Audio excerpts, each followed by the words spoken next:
En rentrée de quatrième, quand je suis arrivée en France, j'étais assise à côté de Nicolas en classe. Ce qui n'était pas déplaisant. Et donc ça a été la première personne qui m'a acceptée, qui est restée avec moi. On s'est un peu éloigné, bizarrement, je sais pas. Et puis après, d'un seul coup, en pleine vacances, elle m'appelle et puis elle me dit est-ce que ça te dirait d'aller au cinéma? Je me dis bah oui, ça me dérange pas. Et après, 15 jours plus tard, je lui ai demandé de sortir avec moi, il a dit oui. Voilà. Et puis depuis, ça dure et ça dure. Et on est heureux tous les deux. Quand il m'arrive à un moment où j'ai envie de pleurer, des fois, ça fait du bien d'aller le voir, de lui parler, de lui dire ce qui se passe en fait. Ou quand j'ai l'impression que je vais m'énerver, mais voilà, je lui demande de l'aide en quelque sorte.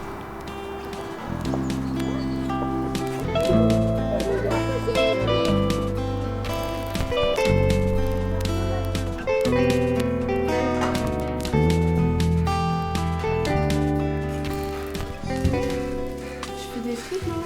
Oui. Peu de porc frites. Ok. Et steak pour Nicolas. Pas que pour Il y a moi. des privilèges, hein, maman. Ah ouais. Oui. Ça s'est passé début septembre. Avec Sylvie, on a trouvé que Laetitia avait une réaction disproportionnée face à une forme de contrariété. On refusait qu'elle aille voir son copain parce qu'il était malade, il avait de la fièvre. Donc on estimait que notre position était juste. Et puis là, Laetitia s'est mise dans tous ses états. Grosse crise de pleurs, de larmes, à la limite de l'hystérie. Elle a claqué le portail, elle est partie dans la rue, puis il a fallu qu'on prenne la voiture pour aller la récupérer. Donc c'est vrai que ça nous a ça nous a secoué quand même. Allez, maman.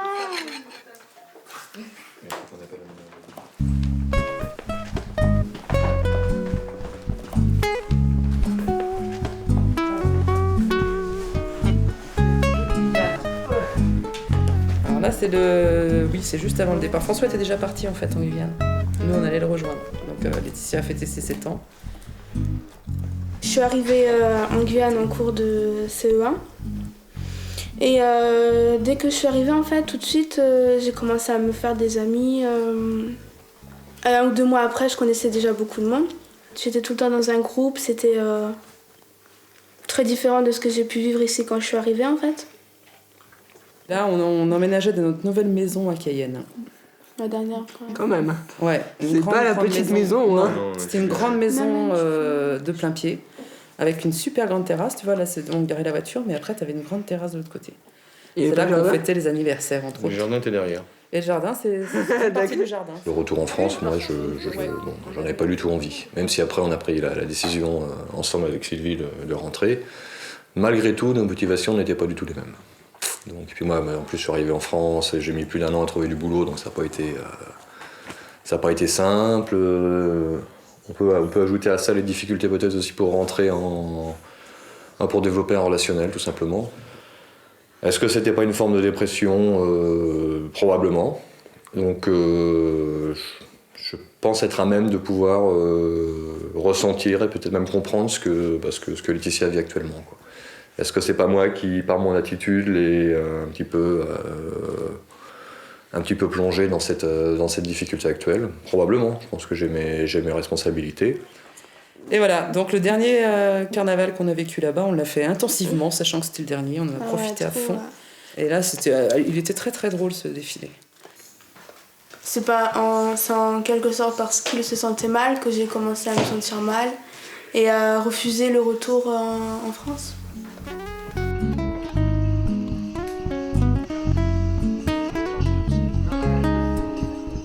Mon objectif, c'est d'essayer de lui faire comprendre par rapport à ça que il faut éviter de vraiment tomber très bas, parce que c'est très difficile, c'est très douloureux, puis on a le sentiment qu'on n'en verra jamais le bout.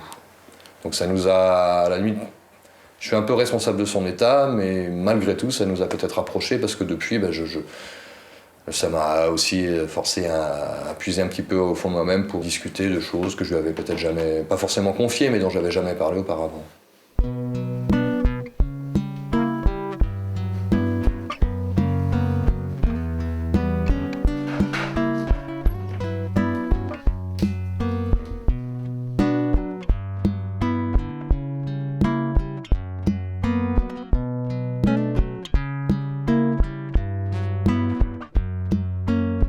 Un jour, le matin, je peux me lever de très bonne humeur et puis dans la journée, me mettre à pleurer d'un seul coup.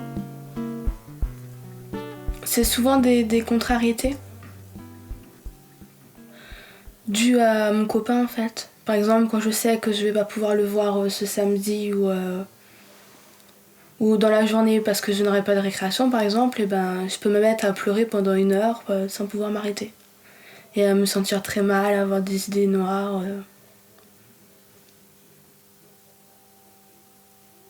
Quand je vois ce qui se passe autour de moi, bah, c'est nul. Ça sert à rien que je continue à aller à l'école, à voir mes amis, tout ça. Ça n'a aucun sens. Bah, en fait, ils étaient très étonnés qu'une fille vienne de Guyane pour arriver à Marseille. Parce qu'en fait, pour eux, bah, on est ici et on n'arrive pas comme ça au milieu de sa vie. Et puis, oui, ils me posaient beaucoup de questions, mais un peu comme si j'étais l'étrangère, en fait, se demandant ce que je pouvais bien faire là. Et après, ben, ils ont commencé à me harceler, en fait, en me surnommant, m'appelant Bugs Bunny, par exemple, ou alors cadavre, des choses comme ça. Je répondais rien du tout. Mais en fait, ça me faisait beaucoup de mal. À chaque fois qu'on me disait quelque chose comme ça, je me mettais à trembler. J'avais des sueurs froides. Et puis, il peut m'arriver aussi des fois de pleurer. Pas devant les élèves, hein, mais un peu après. Bah, je peux penser à me suicider, par exemple. À penser comment je pourrais le faire. Par quel moyen, à quel moment de la journée, par exemple. Prendre un gros couteau, comme ma mère, elle en a un dans la cuisine, ou une fois j'ai pensé à passer sous une voiture aussi. Mais en fait, quand je pense à me suicider, je me dis qu'il faut pas le faire parce qu'il y a mon copain. Et donc, bah, s'il était pas là, je pense que je me serais peut-être déjà suicidée. Ouais.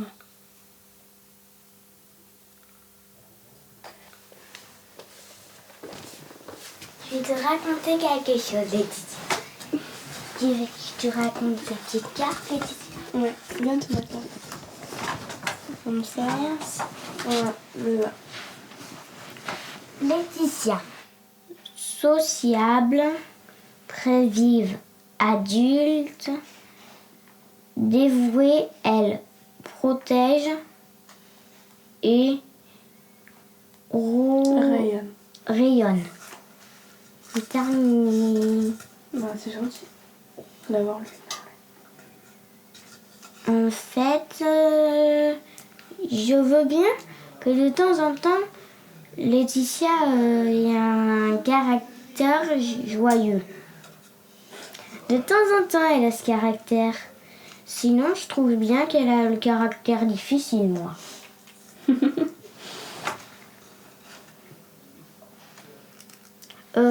Aussi assez secrète, un peu.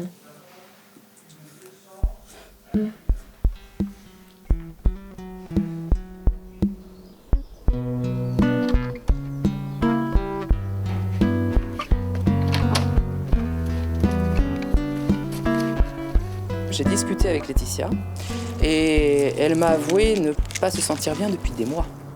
Elle ne dormait plus et puis elle était très nerveuse. Elle avait des sautes d'humeur, enfin que moi je jugeais comme des sautes d'humeur.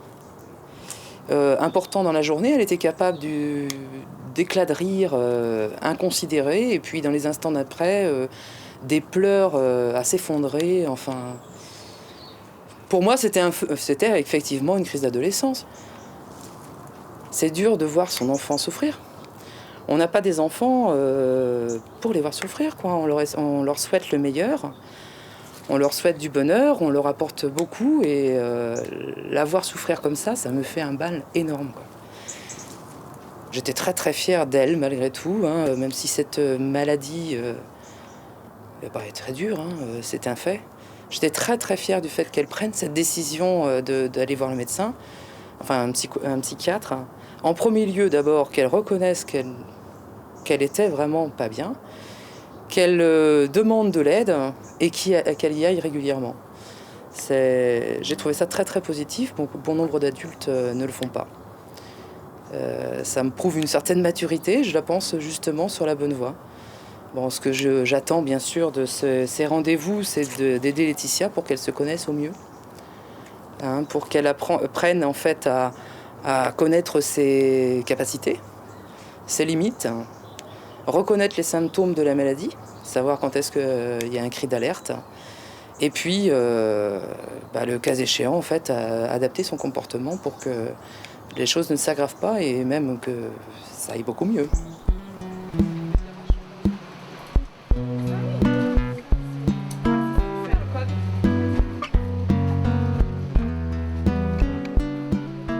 Comment tu vas, Laetitia?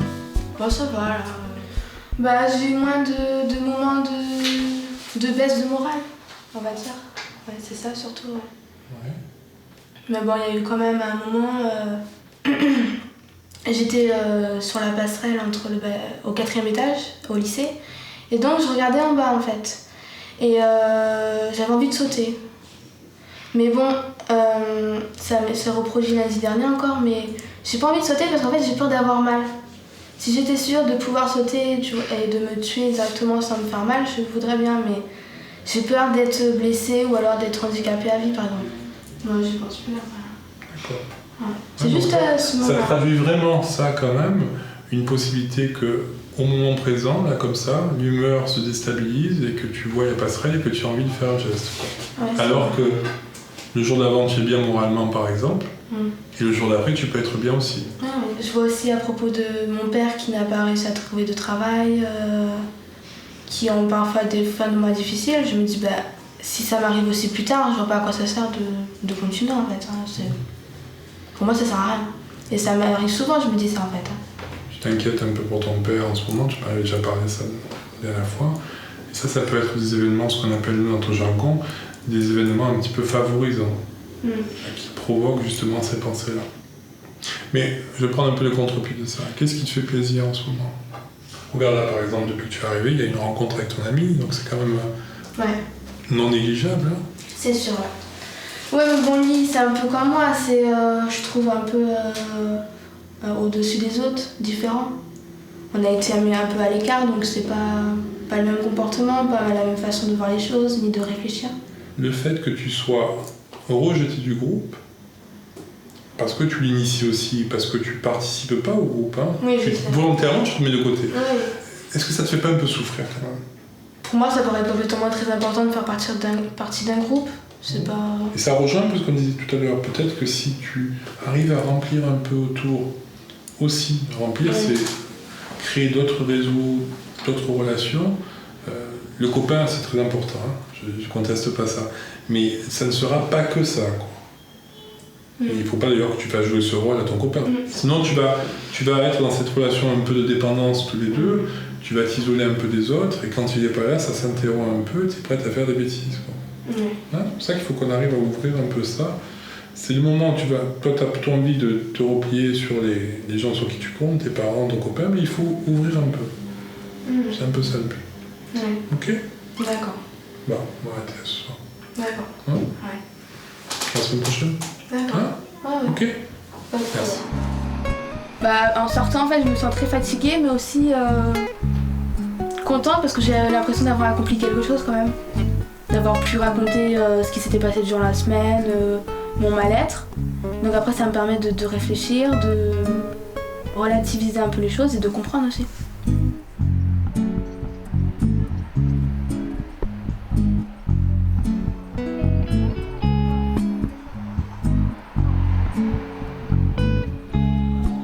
Et on peut le lire.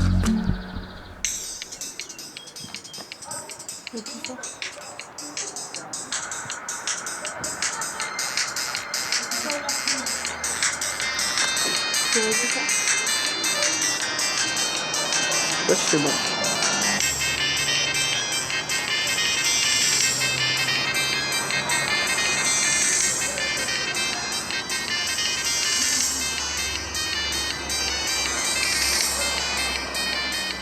Alors, qu'est-ce que c'est ce morceau?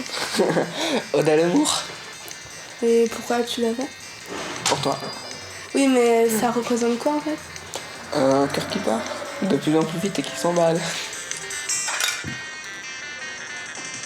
Alors Nicolas, il m'a souvent reproché que quand il a eu 13-14 ans, que je suis moins occupé de lui et plus d'Arnaud. Et après, Nicolas, lui, c'est surtout occupé de tout ce qui est ordinateur, musique et tout. Et souvent, je lui proposais de sortir, jamais il voulait sortir et tout. Alors il y a un jour, on l'a retrouvé dans la chambre, en larmes, triste et tout, et me disant que je m'occupais plus de lui. Et dès qu'il est passé au collège, en 6e, c'était un autre Nicolas qui a énormément changé, qui est normal, parce qu'il a quand même grandi. Et donc je me suis peut-être moins occupé, j'étais peut-être moins attentif à lui. Là, je vais descendre les marches. Qu'est-ce que tu fais? Coucou, je remonte les marches. Et en plus,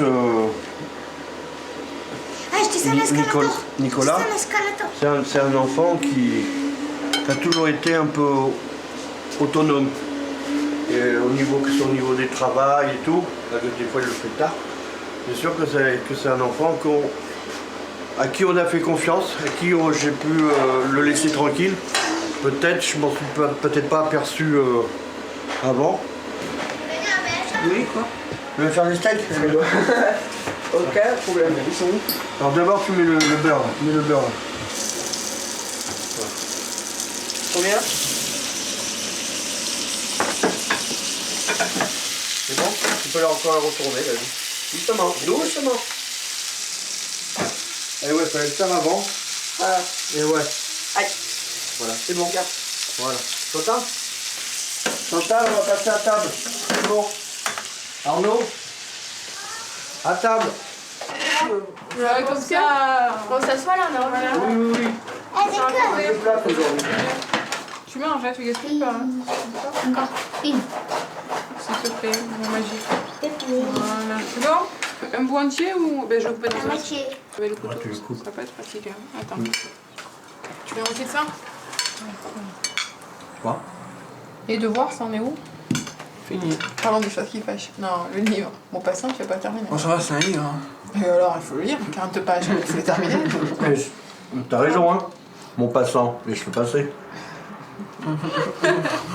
Ça m'arrive d'avoir du monde de temps en temps.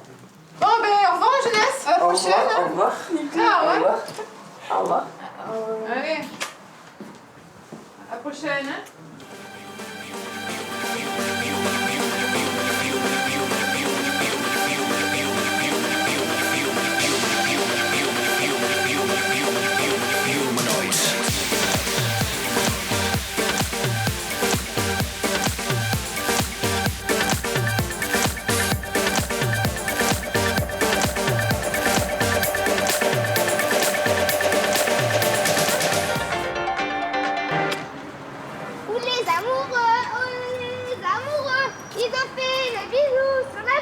Au collège, en début de 6e, je crois c'est à me faire insulter, humilier, mise à l'écart. Et je mangeais seul à la cantine.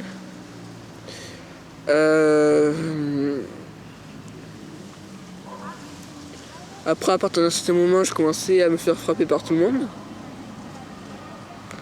C'est-à-dire dans les vestiaires, comme ça. Il y avait des personnes qui me croyaient au collège parce qu'ils disaient c'est pas possible. Ni plus bon, ils faisaient rien. Et pendant le 4e, j'ai rencontré vite ça.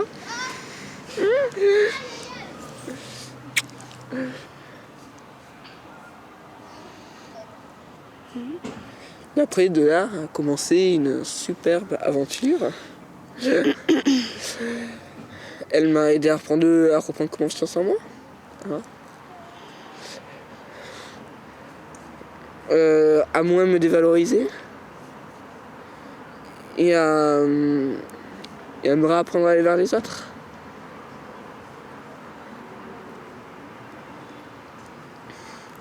Puis franchement, je te remercie. Hein.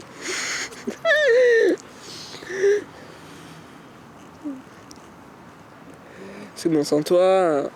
Mais ils ont quand même continué à t'embêter en 4e et 3e. Oui, 4e et 3e encore. Si, un petit peu quand même. Un petit peu. Mon 4e, oui.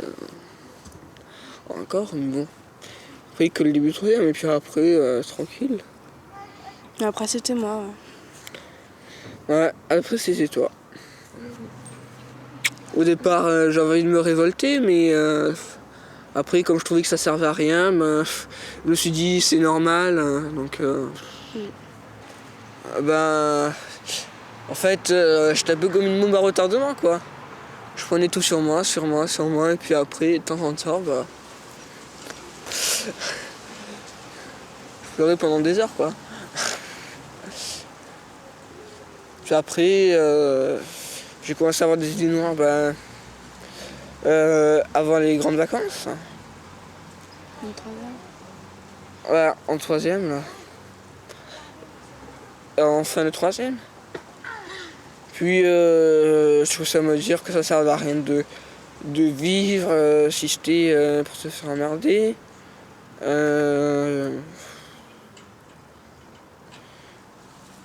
que, bon, vivre en étant mal, je trouvais que ça servait à rien, quoi. Même s'il y avait quand même ça. Puis, c'est Elsa qui a commencé à dire à ma mère que je me sentais mal, que je voulais me tuer, quoi. Hein. Et Elsa a réussi à m'empêcher totalement. Moi je dis heureusement que tu es arrivé. Hein. Ouais, et puis la seule solution, en fait, la seule issue à cette situation, c'était de partir du collège et de passer au lycée, en fait. Parce que les choses n'auraient pas pu s'arranger d'elles-mêmes, on n'aurait pas été soutenu par l'administration ni rien, donc c'était la seule échéance, en fait.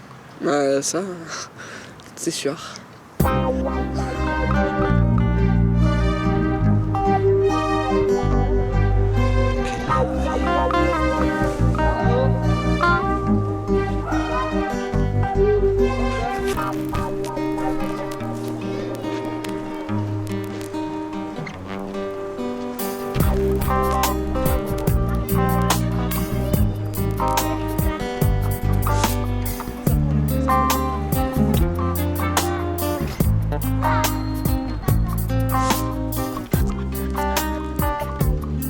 Arrivé au collège, les choses se sont un peu compliquées, quoi. Oui, il était dans une sorte de mal-être. Et puis après, bon, il a eu, je pense, la chance en 4e, de connaître Laetitia. Et donc a démarré là, il y a 2 ans, une relation d'abord d'amitié, puis une histoire amoureuse, une histoire très forte, quoi, assez fusionnelle, on dira. Et où ils se sont reconnus l'un l'autre dans leur sensibilité, leur façon de voir les choses.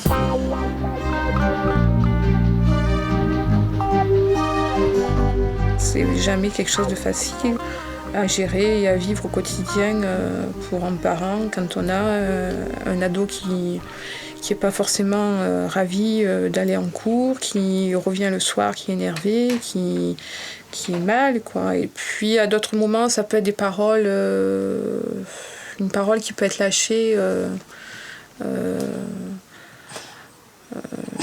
en rigolant, alors que ça peut être quelque chose de grave qui peut être dit, style j'ai envie de me suicider. Et vous le dites ça en rigolant, avec quelque chose de décalé, quoi, dans cette façon de le dire, quoi. Et on essaye de parler avec lui, d'être ouvert, mais après on n'est pas forcément à la meilleure place en tant que parent pour aider son son fils. D'où l'intérêt, effectivement, je pense, d'aller voir un tiers professionnel qui n'est pas dans le même engagement affectif. Je pense que c'est ce regard-là de parents qui doit porter cet amour-là, cette reconnaissance, cette valorisation de son enfant.